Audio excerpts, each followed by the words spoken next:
এখন আমরা পবিত্র বাইবেল থেকে রূতের বিবরণের 1 অধ্যায় পাঠ করছি। নয়মি ও রূত বেথলেহেমে যান। আর বিচার কর্তৃগণের কর্তৃত্বকালে দেশে একবার দুর্ভিক্ষ হয়। আর বেথলেহেম যিহুদার একটি পুরুষ তাহার স্ত্রী ও 2 পুত্র মোয়াব দেশে প্রবাস করিতে যায়। সেই পুরুষটির নাম ইলিমেলক, তাহার স্ত্রীর নাম নয়মি, এবং তাহার 2 পুত্রের নাম মহলন ও কিলিয়ন। ইহারা বেথলেহেম যিহুদা নিবাসী ইফ্রাথীয়। ইহারা মোয়াব দেশে গিয়া সেখানে থাকিয়া গেল। পরে নয়মির স্বামী ইলিমেলক মরিল, তাহাতে সে ও তাহার 2 পুত্র অবশিষ্ট থাকিল। পরে সেই 2 জনে 2 মোয়াবিয়া কন্যাকে বিবাহ করিল। একজনের নাম অর্পা, আর একজনের নাম রূত। আর তাহারা অনুমান 10 বৎসর কাল সেই স্থানে বাস করিল। পরে মহলন ও কিলিয়ন এই 2 জন মরিয়া গেল, তাহাতে নয়মি পতিহীনা ও উভয়ে পুত্রবিহীনা হইয়া অবশিষ্টা রহিল। তখন সেই 2টি পুত্রবধূকে সঙ্গে লইয়া মোয়াব দেশ হইতে ফিরিয়া যাইবার জন্য উঠিল। তখন সে 2টি পুত্রবধূকে সঙ্গে লইয়া মোয়াব দেশ হইতে ফিরিয়া যাইবার জন্য উঠিল, কারণ সে মোয়াব দেশে শুনিতে পাইয়াছিল যে সদাপ্রভু আপন প্রজাদের তত্ত্বাবধান করিয়া তাহাদিগকে খাদ্যদ্রব্য দিয়াছেন। সে ও তাহার 2 পুত্রবধূ আপনাদের বাসস্থান হইতে বাহির হইল এবং যিহুদা দেশে ফিরিয়া যাইবার জন্য পথে চলিতে লাগিল। তখন নয়মি 2 পুত্রবধূকে কহিল, তোমরা আপন আপন মাতার বাটিতে ফিরিয়া যাও। মৃতদের প্রতি ও আমার প্রতি তোমরা যেরূপ দয়া করিয়াছ, সদাপ্রভু তোমাদের প্রতি তদ্রূপ দয়া করুন। তোমরা উভয়ে যেন স্বামীর বাটিতে বিশ্রাম পাও, সদাপ্রভু তোমাদিগকে এই বর দিউন।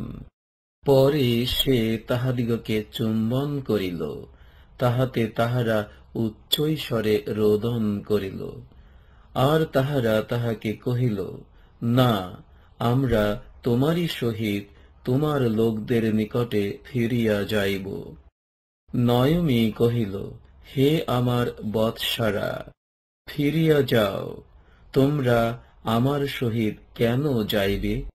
তোমাদের স্বামী হইবার জন্য এখনো কি আমার গর্ভে সন্তান আছে? হে আমার বৎসারা, ফিরো, চলিয়া যাও, কেননা আমি বৃদ্ধা, পুনরায় বিবাহ করিতে পারি না। আর আমার প্রত্যাশা আছে, ইহা বলিয়া যদি আমি অদ্য রাত্রিতে বিবাহ করি, আর যদি পুত্র ও প্রসব করি, তবে তোমরা কি তাহাদের বয়ঃপ্রাপ্তি পর্যন্ত অপেক্ষা করিবে? তোমরা কি সেজন্য বিবাহ করিতে নিবৃত্তা থাকিবে? হে আমার বৎসারা, তাহা নয়, তোমাদের জন্য আমার বড়ই দুঃখ হইয়াছে, কেননা সদাপ্রভুর হস্ত আমার বিরুদ্ধে প্রসারিত হইয়াছে। পরে তাহারা পুনর্বার উচ্চৈস্বরে রোদন করিল, এবং অর্পা আপন শাশুড়িকে চুম্বন করিল, কিন্তু রূত তাহার প্রতি অনুরক্তা রহিল। তখন সে কহিল, ওই দেখো, তোমার যা আপন লোকদের ও আপন দেবতার নিকটে ফিরিয়া গেল, তুমিও তোমার যার পিছে পিছে ফিরিয়া যাও। তখন সে কহিল, ওই দেখো, তোমার যা আপন লোকদের ও আপন দেবতার নিকটে ফিরিয়া গেল, তুমিও তোমার যার পিছে পিছে ফিরিয়া যাও। কিন্তু রুৎ কহিল, তোমাকে ত্যাগ করিয়া যাইতে, তোমার পশ্চাৎগমন হইতে ফিরিয়া যাইতে আমাকে অনুরোধ করিও না। তুমি যেখানে যাইবে আমিও তথায় যাইব, এবং তুমি যেখানে থাকিবে আমিও তথায় থাকিব। তোমার লোকই আমার লোক, তোমার ঈশ্বরই আমার ঈশ্বর। তুমি যেখানে মরিবে আমিও তথায় মরিব, সেই স্থানেই কবর প্রাপ্ত হইব। কেবল মৃত্যু ব্যতীত আর কিছুই যদি আমাকে ও তোমাকে পৃথক করিতে পারে, তবে সদাপ্রভু আমাকে অমুক ও ততোধিক দণ্ড দিউন। যখন সে দেখিল তাহার সহিত যাইতে রূতের দৃঢ় মনস্থ আছে, তখন সে তাহাকে আর কিছু বলিল না। পরে তাহারা দুইজন চলিতে চলিতে শেষে বৈতলেহামে উপস্থিত হইল। যখন বৈতলেহামে উপস্থিত হইল, তখন তাহাদের বিষয়ে সমস্ত নগরে জনরব হইল। স্ত্রীলোকেরা কহিল, এ কি নয়মি? সে তাহাদিগকে কহিল, আমাকে নয়মি মনোরমা বলিও না, বরং মারা তিক্তা বলিয়া ডাকো, কেননা সর্বশক্তিমান আমার প্রতি অতিশয় তিক্ত ব্যবহার করিয়াছেন। আমি পরিপূর্ণা হইয়া যাত্রা করিয়াছিলাম, এখন সদাপ্রভু আমাকে শূন্যা করিয়া ফিরাইয়া আনিলেন। তোমরা কেন আমাকে নয়মি বলিয়া ডাকিতেছ? সদাপ্রভু তো আমার বিপক্ষে প্রমাণ দিয়াছেন। সর্বশক্তিমান আমাকে নিগ্রহ করিয়াছেন। এইরূপে নয়মি ফিরিয়া আসিল। তাহার সঙ্গে তাহার পুত্রবধূ মোয়াবিয়া রূৎ মোয়াব দেশ হইতে আসিল। জব কাটা আরম্ভ হইলেই তাহারা বৈতলেহামে উপস্থিত হইল। এখন আমরা পবিত্র বাইবেল থেকে রূতের বিবরণের 1 অধ্যায় পাঠ করছি। নয়মি ও রূৎ বৈতলেহামে যান।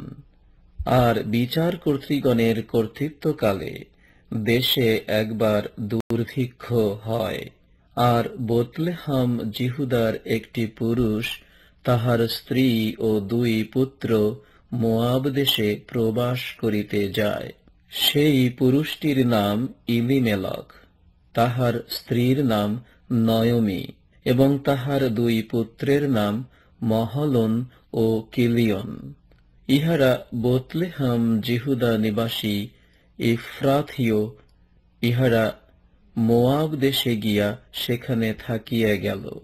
পরে নয়মির স্বামী ইলিমেলক মরিল, তাহাতে সে ও তাহার 2 পুত্র অবশিষ্ট থাকিল। পরে সেই 2 জনে 2 মোয়াবিয়া কন্যাকে বিবাহ করিল। একজনের নাম অর্পা, আর একজনের নাম রূৎ।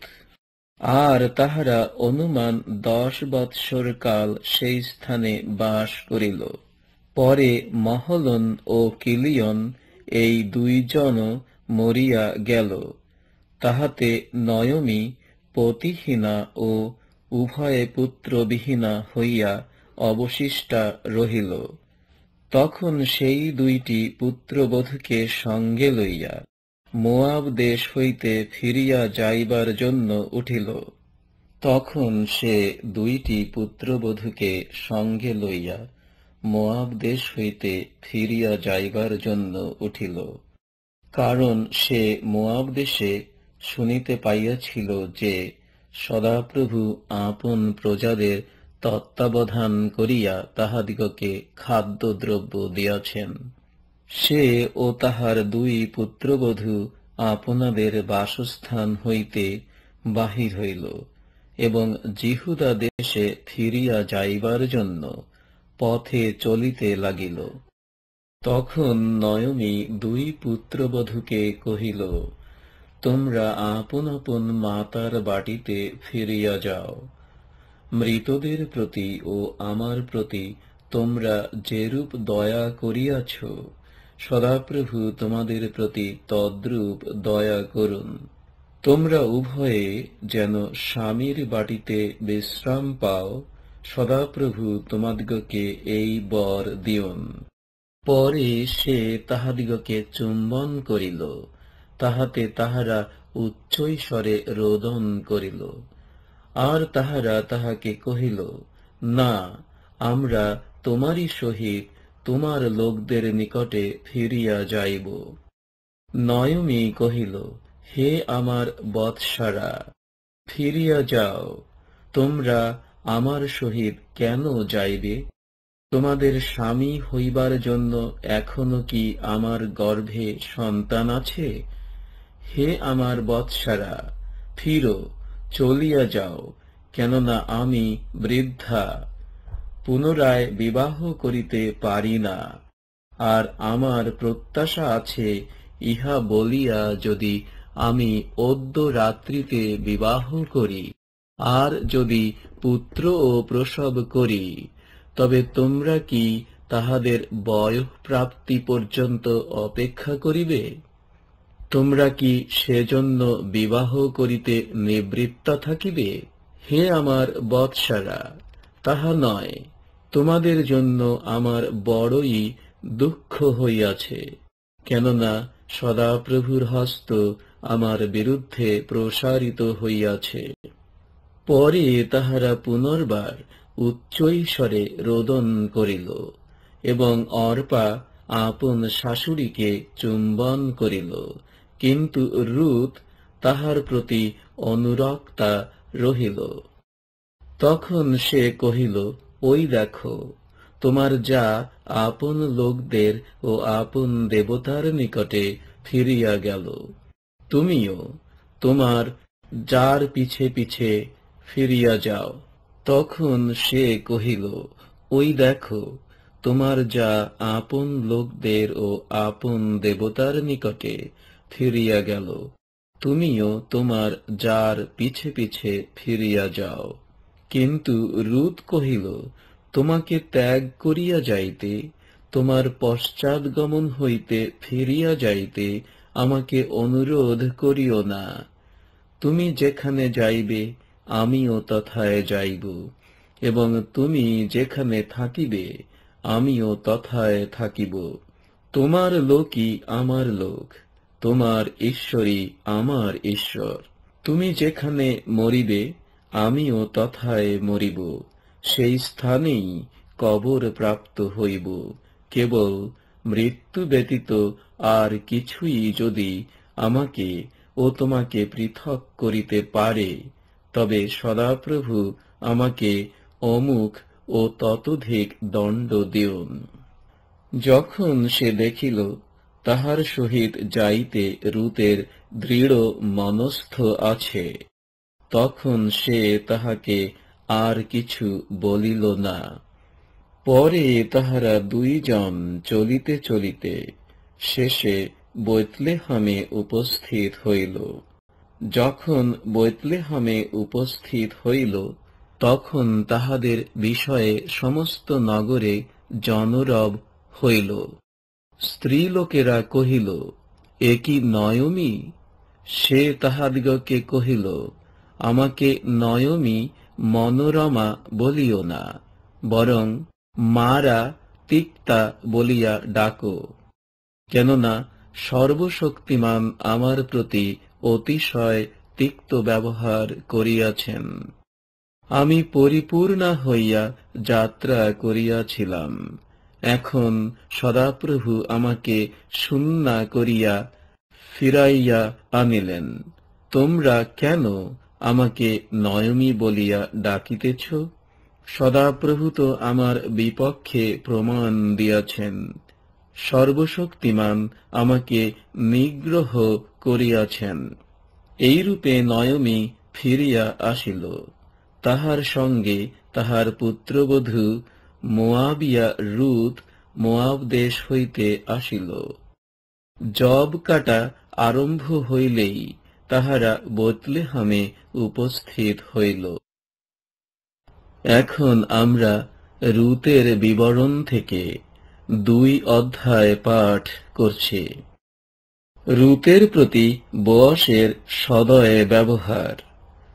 নয়মির স্বামী ইলিমেলকের গোষ্ঠীর একজন ভদ্র ধনবান জ্ঞাতি ছিলেন, তাঁহার নাম বোয়াস।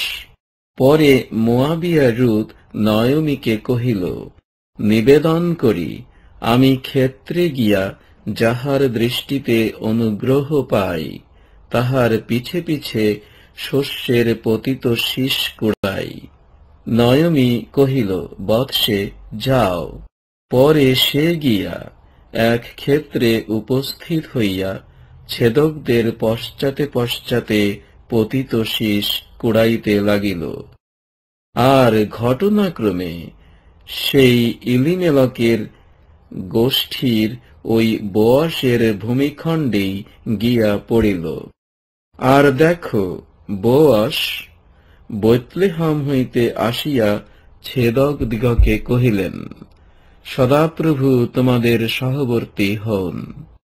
তাহারা উত্তর করিল, সদাপ্রভু আপনাকে আশীর্বাদ করুন। পরে বোয়াস ছেদকদের উপরে নিযুক্ত আপন চাকরকে জিজ্ঞাসা করিলেন, এ যুবতী কাহার? তখন ছেদকদের উপরে নিযুক্ত চাকর কহিল, এ সেই মোয়াবিয়া যুবতী, যে নয়মির সহিত মোয়াব দেশ হইতে আসিয়াছে। সে বলিল, অনুগ্রহ করিয়া আমাকে ছেদকদের পশ্চাতে পশ্চাতে আটির মধ্যে মধ্যে শীষ কুড়াইয়া সংগ্রহ করিতে দাও। অতএব সে আসিয়া প্রাতঃকাল অবধি এখন পর্যন্ত রহিয়াছে, কেবল ঘরে অল্পক্ষণ ছিল। পরে বোয়াস রূতকে কহিলেন, বৎসে, বলি শুনো, তুমি কুড়াইতে অন্য ক্ষেত্রে যাইও না, এখান হইতে চলিয়া যাইও না, কিন্তু এখানে আমার যুবতী দাসীদের সঙ্গে সঙ্গে থাকো। ছেদকেরা যে ক্ষেত্রের শস্য কাটিবে, তাহার প্রতি দৃষ্টি রাখিয়া তুমি দাসীদের পশ্চাতে যাইও। তোমাকে স্পর্শ করিতে আমি কি যুবকদিগকে নিষেধ করি নাই? আর পিপাসা পাইলে তুমি পাত্রের নিকটে গিয়া যুবকগণ যে জল তুলিয়াছে তাহা হইতে পান করিও।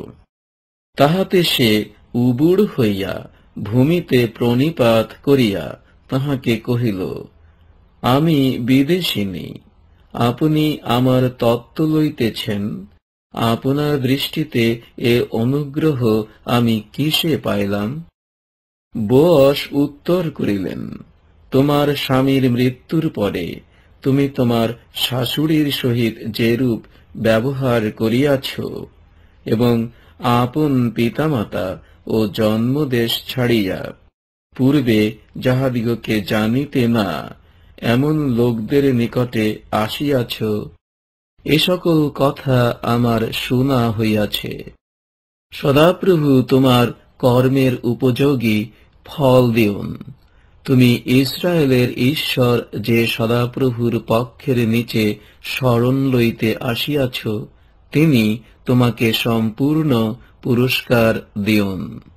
সে কহিল, হে আমার প্রভু, আপনার দৃষ্টিতে যেন আমি অনুগ্রহ প্রাপ্ত হই। আপনি আমাকে সান্ত্বনা করিলেন এবং আপনার এই দাসীর কাছে চিত্ত প্রবোধক কথা কহিলেন। আমি তো আপনার একটি দাসীর তুল্যাও নহি। পরে ভোজন সময়ে বোয়াস তাহাকে কহিলেন, তুমি এই স্থানে আসিয়া রুটি ভোজন করো এবং তোমার রুটিখণ্ড সিরকায় ডুবাইয়া লও। তখন সে ছেদকদের পার্শ্বে বসিলে তাহারা তাহাকে ভাজা শস্য দিল। তাহাতে সে ভোজন করিয়া তৃপ্ত হইল এবং কিছু অবশিষ্ট রাখিল। পরে সে কুড়াইতে উঠিলে বোয়াস আপন চাকরদিগকে আজ্ঞা করিলেন, উহাকে আঁটির মধ্যেও কুড়াইতে দিও, এবং উহাকে তিরস্কার করিও না। আবার উহার জন্য মাধা আটি হইতে কতক টানিয়া রাখিয়া দাও, উহাকে কুড়াইতে দাও, ধমকাইও না। আর সে সন্ধ্যা পর্যন্ত সেই ক্ষেত্রে কুড়াইল। পরে সে আপনার কুড়ানো শস্য মাড়িলে প্রায় 1 ওইফা যব হইল। পরে সে তাহা তুলিয়া লইয়া নগরে গেল, এবং তাহার শাশুড়ি তাহার কুড়ানো শস্য দেখিল। আর সে আহার করিয়া তৃপ্ত হইলে পর যাহা রাখিয়াছিল তাহা বাহির করিয়া তাহাকে দিল। তখন তাহার শাশুড়ি তাহাকে কহিল, তুমি অদ্য কোথায় কুড়াইয়াছ, কোথায় কর্ম করিয়াছ? যে ব্যক্তি তোমার তত্ত্ব লইয়াছেন তিনি ধন্য হন।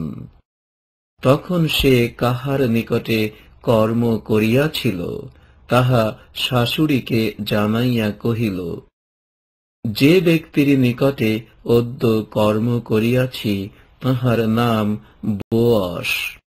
তাহাতে নয়মি আপন পুত্রবধূকে কহিল, তিনি সেই সদাপ্রভুর আশীর্বাদ লাভ করুন, যিনি জীবিত ও মৃতদের প্রতি দয়া নিবৃত্ত করেন নাই।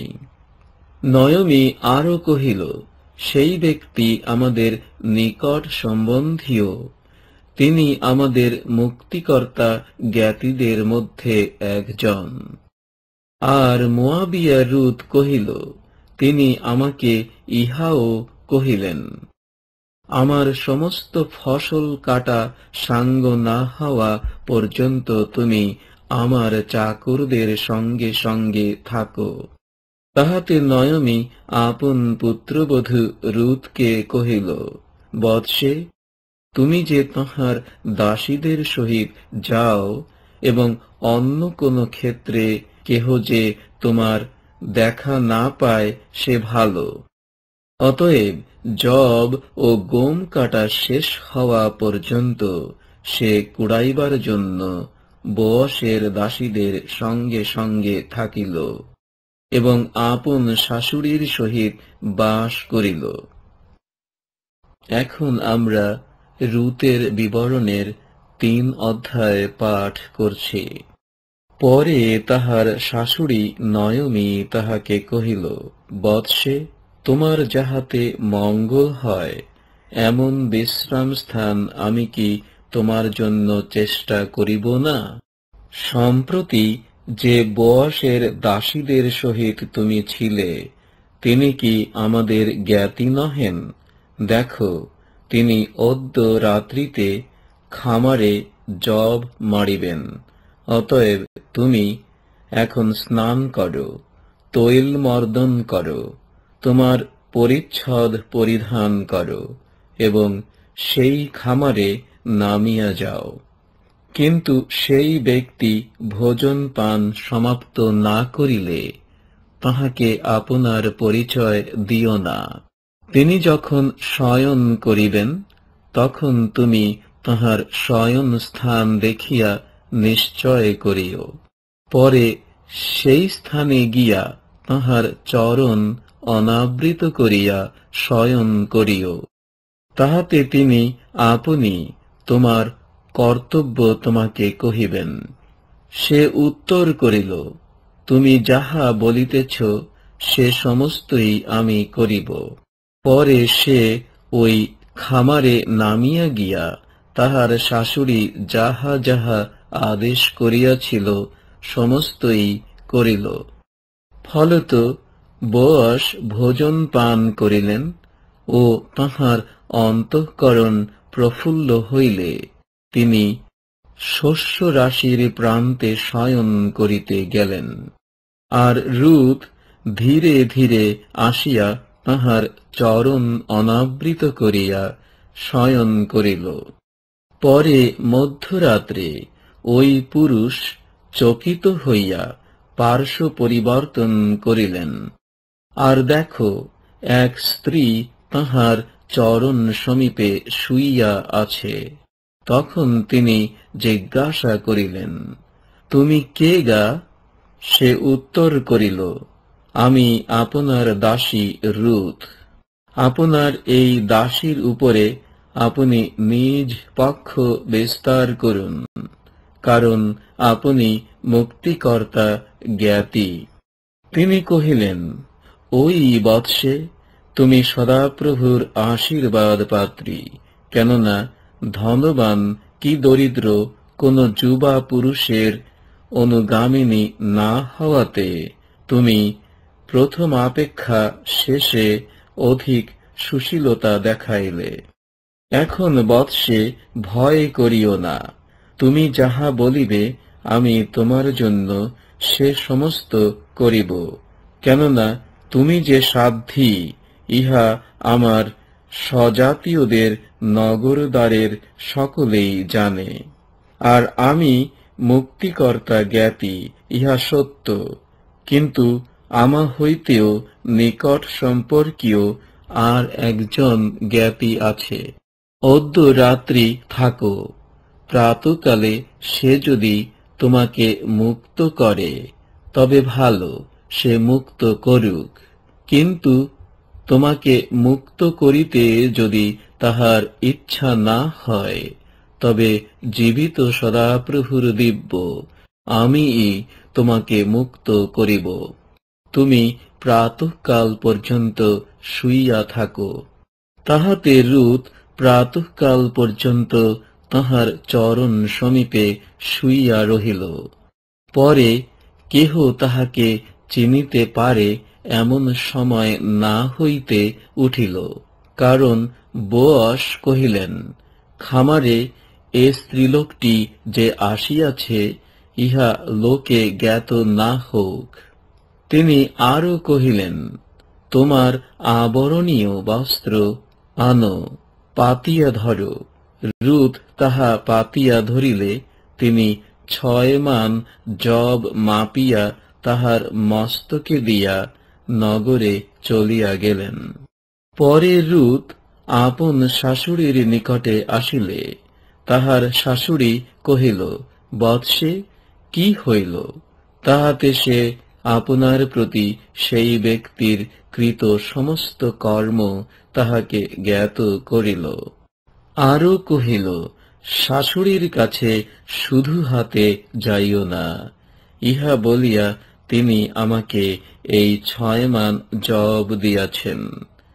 পরে তাহার শাশুড়ি তাহাকে কহিল, হে বৎসে, এ বিষয়ে কি হয় তাহা যে পর্যন্ত জানিতে না পারো সে পর্যন্ত বসিয়া থাকো, কেননা সে ব্যক্তি অদ্য এ কর্ম সাঙ্গ না করিয়া বিশ্রাম করিবেন না।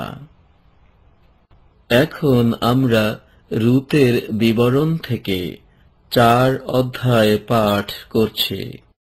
রুতের সহিত বোয়াসের বিবাহ। পরে বোয়াস নগরদ্বারে উঠিয়া গিয়া সেই স্থানে বসিলেন।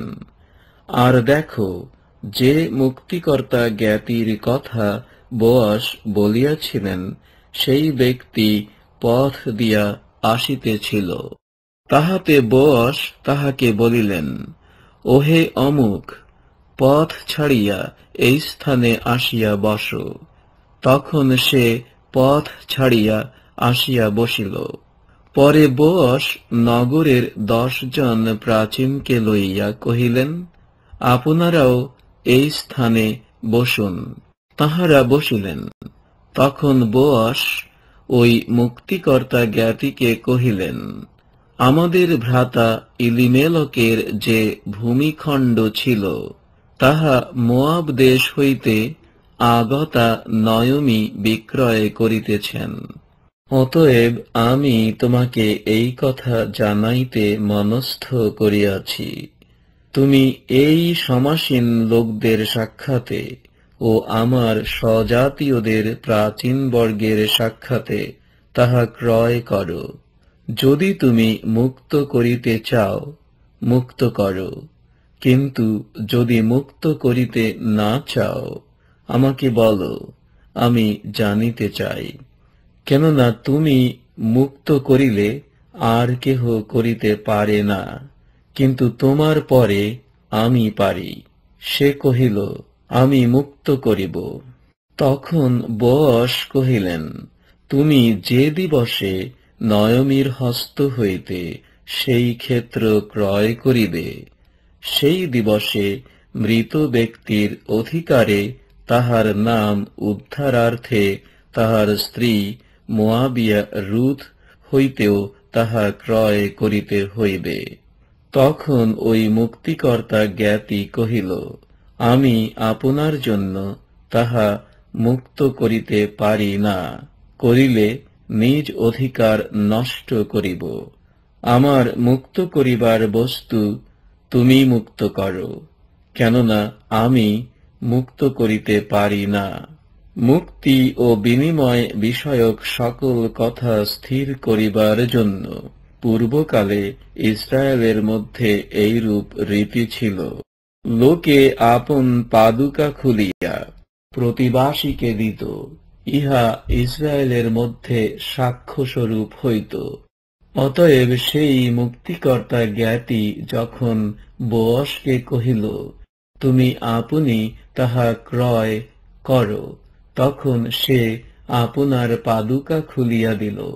পরে বোআজ প্রাচীনবর্গকে ও সকল লোককে কহিল, অদ্য আপনারা সাক্ষী হইলেন।